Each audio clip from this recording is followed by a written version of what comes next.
नमस्कार दोस्तों, स्वागत है आप सभी का हमारे YouTube चैनल में। आज की क्लास में हम लोग देखने वाले हैं जीएस के कुछ महत्वपूर्ण प्रश्न जो कि इलाहाबाद हाई कोर्ट एग्ज़ाम के लिए काफ़ी इंपॉर्टेंट हो सकते हैं। काफ़ी अच्छे क्वेश्चंस मैं यहाँ पे लेके आया हूँ आप लोगों के लिए। सो चलिए स्टार्ट करते हैं पहला क्वेश्चन से। पहला क्वेश्चन है, भारत का सबसे सूखा भाग कौन सा है? ऑप्शन ए पश्चिमी राजस्थान, ऑप्शन बी जम्मू और कश्मीर, ऑप्शन सी गुजरात और ऑप्शन डी मध्य प्रदेश।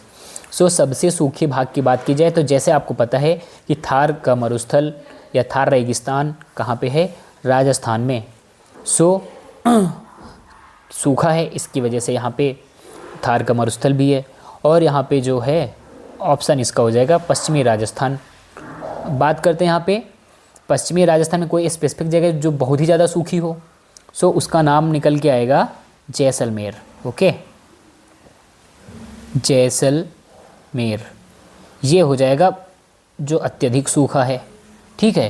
और यहाँ पे बारिश की बात की जाए कितने सेंटीमीटर बारिश होती है तो यहाँ पे 10 सेंटीमीटर से भी कम, 10 सेंटीमीटर से भी कम बारिश यहाँ पे होती है। दैट्स वाई कि ये सबसे सूखा है। ठीक है, आई होप कि क्लियर हो चुका होगा ये क्वेश्चन। मूव करते हैं नेक्स्ट क्वेश्चन की ओर। हाल ही में किस देश को सेना ने स्पेस बेस्ड 12 इंफ्रारेड सिस्टम जियो फ्लाइट 3 मिशन को लॉन्च किया? ये किसने किया था?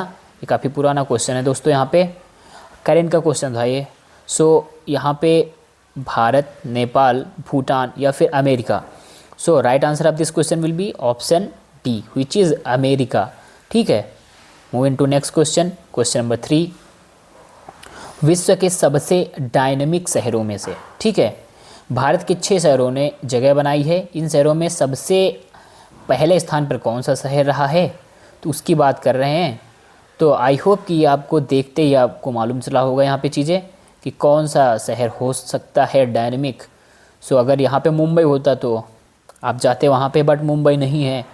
रांची, बेंगलुरु, जमशेदपुर और दिल्ली। यहाँ पे थोड़ा सा ये गलत ऑप्शन लिख चुका है, जमशेदपुर। ठीक है, 1 मिनट, यहाँ पे जमशेदपुर। ठीक है, जमशेदपुर और उसके बाद में बेंगलुरु। राइट आंसर हो जाएगा इसका बेंगलुरु। जो पहला स्थान प्राप्त किया वो बेंगलुरु ने प्राप्त किया था। ठीक है, नेक्स्ट क्वेश्चन। ज़रूरतमंद लोगों की मदद के लिए आनंदम राज्य निम्न में से कौन सा बना है?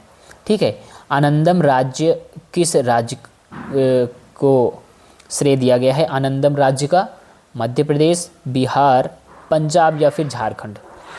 इस प्रश्न का सही जवाब क्या हो जाएगा दोस्तों? इस प्रश्न का सही जवाब हो जाएगा मध्य प्रदेश। जो मध्य प्रदेश है वो आनंदम राज्य के रूप में जाना जाता है। क्यों? क्योंकि वहाँ पे ज़रूरतमंद लोगों के लिए उन्होंने काम किए, इसकी वजह से उसको इसका दर्जा दिया गया है। Next question. राज्य के लिए एक निर्वाचन याचिका का निर्णय करने का अधिकार किसको है? ठीक है, राज्य के लिए एक निर्वाचन याचिका का निर्णय करने का अधिकार किसको है? संसद को है, उच्चतम न्यायालय, उच्च न्यायालय या फिर चुनाव आयोग। ये निर्णय, ये फैसला कौन लेता है? तो राइट आंसर हो जाएगा इस क्वेश्चन का, right answer of this question will be option C, which is उच्च न्यायालय। ठीक है, निर्वाचन याचिका का निर्णय जो लेता है वो उच्च न्यायालय लेता है। चलिए अगला प्रश्न देखते हैं। ये काफ़ी अच्छा क्वेश्चन है और आई होप कि इसका आंसर भी आपको मालूम होगा, क्योंकि ये क्वेश्चन जो पंचवर्षीय योजनाएं हैं उनसे एक क्वेश्चन हमेशा बनता ही बनता है, काफ़ी इंपॉर्टेंट रहता है इसका रोल। देख लेते हैं यहाँ पे दूसरी पंचवर्षीय योजना ने किसको प्राथमिकता दी थी? कृषि, सेवाएं, भारी उद्योग या फिर विदेशी व्यापार।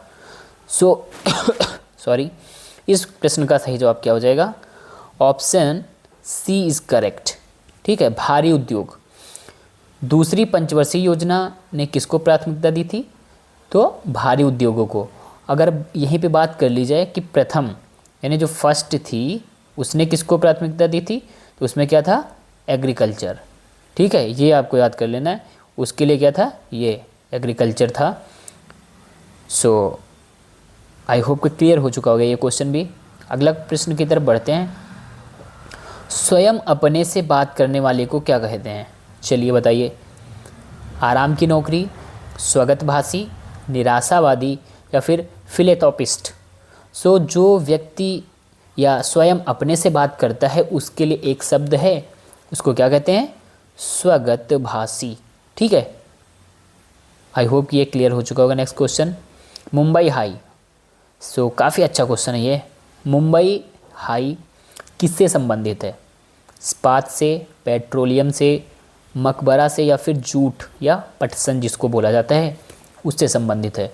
तो मुंबई हाई किससे संबंधित है? इस प्रश्न का राइट आंसर क्या हो जाएगा? Option B is correct. ठीक है, ऑप्शन बी इज करेक्ट, जो कि पेट्रोलियम है। ओके, सो मुंबई हाई पेट्रोलियम से संबंधित है। नेक्स्ट क्वेश्चन, अफ्रीका में अस्वान डैम द्वारा बनाई गई झील का नाम क्या है? बहुत अच्छा प्रश्न है यहाँ पे, और आशा करते हैं कि आपको भी इसका भी आंसर मालूम होगा। अफ्रीका में अस्वान डैम है, सभी को पता है। तो वहाँ पे एक जो झील बनाई गई थी उसी टाइम पे, ठीक है, तो उसका नाम क्या था? अब बात कर लेते हैं, थोड़ा सा पीछे हम लोग जाते हैं मिस्र में। ठीक है, मिस्र सबको पता होगा, काहिरा सुना ही होगा, मिस्र। ठीक है, जो 1958 और 1971, ठीक है, यहाँ जाना होगा थोड़ा पीछे, ईस्वी के मध्य में क्या हुआ था? जो नील नदी, ये जो डैम है ना अस्वान डैम, ये किस रिवर के ऊपर बना है? तो ये नील नदी के ऊपर बना हुआ है, ये भी याद रखना है। ठीक है, तो 1958 से 1971 के बीच जब नील नदी पर अस्वान डैम का निर्माण हो रहा था, उस टाइम पे एक झील भी बनाई गई थी, निर्माण किया गया था। उस झील का नाम पूछा है क्या था? ठीक है, तो उस झील का नाम था भैया, क्या नाम था इसका? नासेर। ओके, नासेर झील। ठीक है, यह विश्व में सबसे बड़ी मानव निर्मित झील है, ये भी याद रखना है। नासेर झील विश्व में सबसे बड़ी मानव निर्मित झील है। चलिए नेक्स्ट क्वेश्चन, उच्चतम न्यायालय में कितने न्यायाधीश हैं?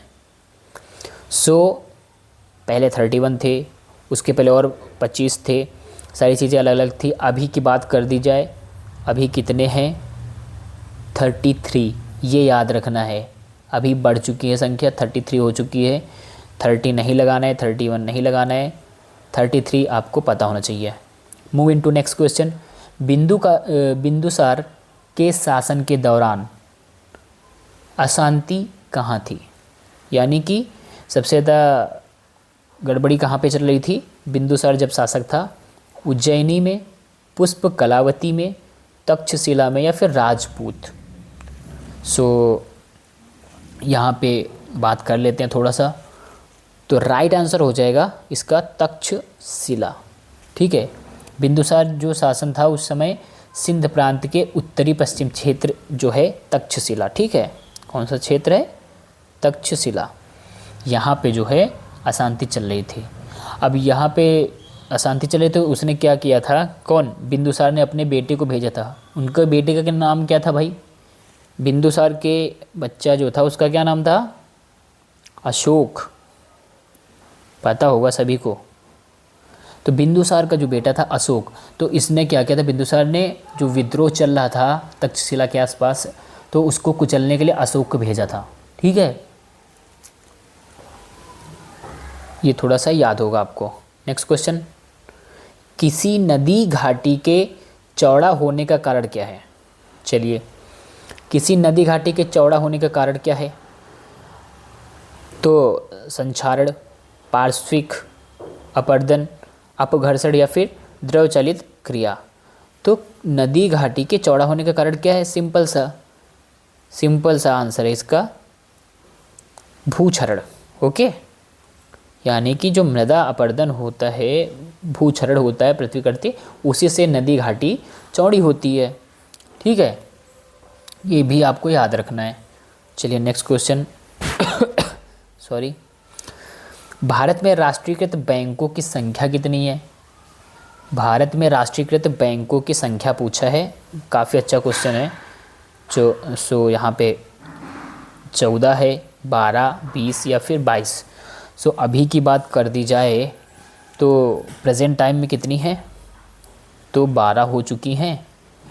और हम लोग पीछे जाएंगे अगर, तो देखते हैं सबसे पहले कितनी थी, तो वो 14 थी।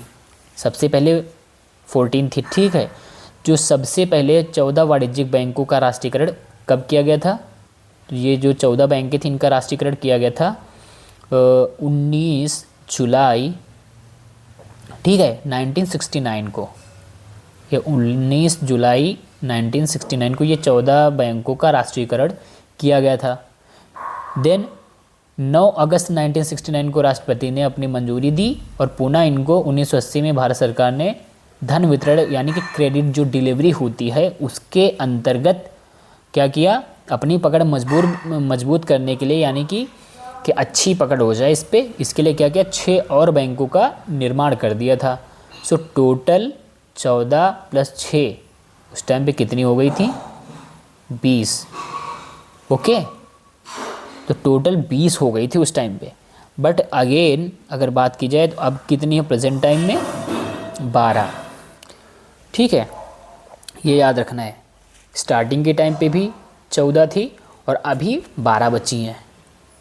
चलिए अगला, मुद्रा प्रणाली किस वर्ष शुरू की गई थी। काफ़ी अच्छा क्वेश्चन है। मुद्रा प्रणाली कब शुरू की गई थी, 55, 1956, 1957 या 1958। What will be the right answer of this question, 1957। मुद्रा प्रणाली 1957 में शुरू की गई थी। ठीक है, अब देखो इसके बारे में थोड़ा सा बात कर लेते हैं। मुद्रा प्रणाली की तो 1 अप्रैल, ठीक है, 1 अप्रैल 1957 को, ठीक है, भारत सरकार ने क्या किया था, रुपया जो है, रुपया इसको और पाई सिस्टम को डेसिमल करेंसी में परिवर्तित कर दिया था। ठीक है, तो 1957 और 1964 के बीच में जो सिक्कों की ढलाई के बीच में हुआ था उसको क्या बोलते थे, उसको न्यू पैसा के नाम से जाना जाता था। ये भी आपको याद रखना है। ठीक है, न्यू पैसा के नाम से उसको जानते थे। तो मुद्रा प्रणाली यानी कि करेंसी वाला कब से चालू किया गया था, तो 1957। नेक्स्ट क्वेश्चन, भारत का कुल कितना भौगोलिक क्षेत्र वन भूमि है।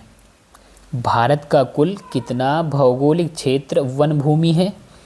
आई होप कि सबको इसका आंसर पता होगा। काफ़ी अच्छा क्वेश्चन है, 23। ठीक है, नेक्स्ट क्वेश्चन, कंचनजंगा की बात की जा रही है यहाँ पे।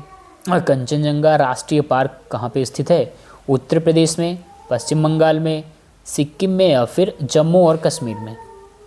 सो कंचनजंगा आप सभी को इस शब्द से परिचित होंगे। आई होप कि आंसर भी आपको पता होगा इसका। काफ़ी अच्छा क्वेश्चन है। सो कंचनजंगा राष्ट्रीय पार्क स्थित है सिक्किम में। ओके, कंचनजंगा राष्ट्रीय पार्क ये सिक्किम में स्थित है। नेक्स्ट क्वेश्चन की तरफ बढ़ते हैं। क्वेश्चन नंबर 17, भारत का जीवमंडल रिजर्व नंदा देवी, ठीक है, किस राज्य में स्थित है। नंदा देवी काफ़ी फेमस रहता है और बात कर लेते हैं नंदा देवी की। सो नंदा देवी कहाँ पे स्थित है, ऐसा क्वेश्चन पूछा गया है। ठीक है, उत्तराखंड, सिक्किम, मेघालय या फिर हिमाचल प्रदेश। सो नंदा देवी जो है ये कहाँ पे है, राइट आंसर हो जाएगा इसका उत्तराखंड। ठीक है, नंदा देवी उत्तराखंड में। अच्छा, ये स्थापित कब हुआ था अगर ये पूछ लिया जाए तो राइट आंसर क्या हो जाएगा इसका, 1982 ईस्वी। ठीक है, ये 1982 में स्थापित किया गया था और इसके निकट एक valley of flowers national park भी स्थित है। ठीक है, और यूनेस्को ने इसको कब शामिल किया था, उसमें यूनेस्को में कब शामिल हुआ था ये, तो इसका राइट आंसर क्या हो जाएगा। भाई ये भी पूछ सकते हैं ना कि कब शामिल किया गया था, तो 1988 में यूनेस्को ने इसको शामिल किया था। ठीक है, विश्व विरासत स्थल की जो सूची होती है उसमें कब शामिल किया गया था, तो 1988 में शामिल किया था। चलिए अगला प्रश्न, 1854, ओके, 1854 से 56 में क्रीमियन युद्ध किनके बीच हुआ था? रूस और तुर्की, यूएसए और इंग्लैंड, रूस और जापान, इंग्लैंड और फ्रांस। सो यहाँ पे बात करते हैं किसके किसके बीच हुआ था, तो रूस और तुर्की के बीच में हुआ था। ठीक है, क्रीमिया का युद्ध आपने सुना होगा आई थिंक। सो जो पूर्वी मतलब यानी कि क्रीमियन युद्ध को जो था, ये इसमें देखो दो टीमें डिवाइड थी ना, यह मुख्य रूप से जो था देखो रूस था इसमें, रसिया, और कौन था इसके साथ में, ब्रिटेन भी था। 1 मिनट, रसिया था, साथ में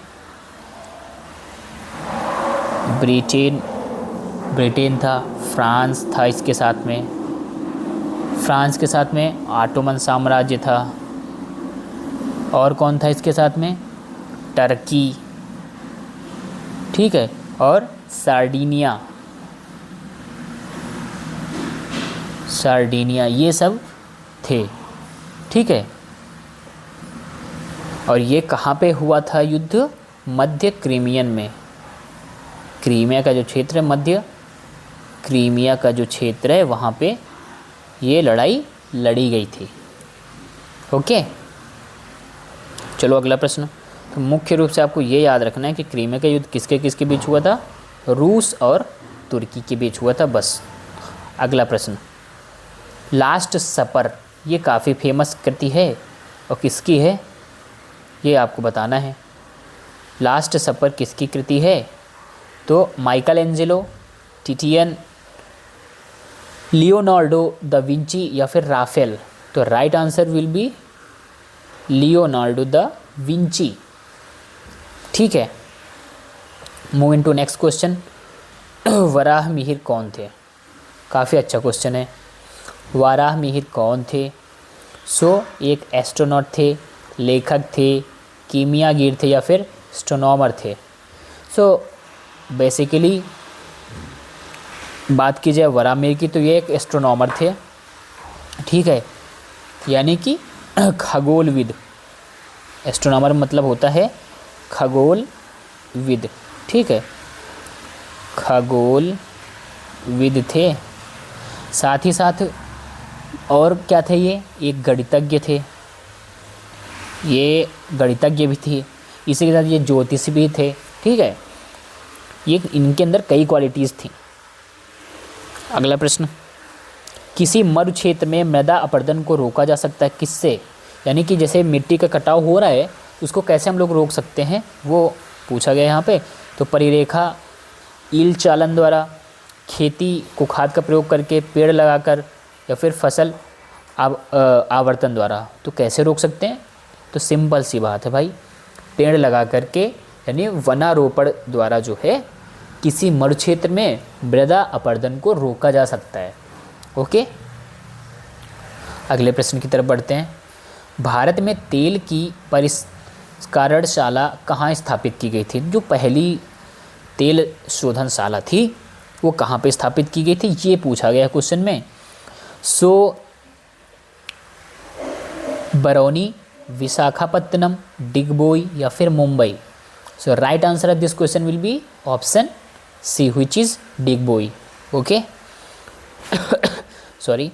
सो डिगबोई कहाँ पे है? पहली बात तो ये असम के तिनसुकिया जो जिला है, कौन सा? तिनसुकिया। ठीक है, तिनसुकिया जिला है आसाम का, वहाँ पे जो है स्थित है। ठीक है, ये याद रखना है आपको। नेक्स्ट क्वेश्चन, संसद के 2 सत्रों के बीच अधिकतम कितना अंतराल दिया जा सकता है? तो राइट आंसर कितना हो जाएगा इसका? भाई संसद के 2 सदनों के बीच का जो मैक्सिमम टाइम है वो कितना दिया जा सकता है? सो मैक्सिमम कर सकते हो इसको 6 महीने।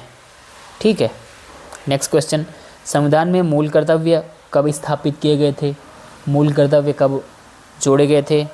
तो 76 will be the right answer of this question. अगला प्रश्न, देश में छोटे किसानों को परिभाषित किया गया है। तो छोटे किसान किसको कहा जाता है?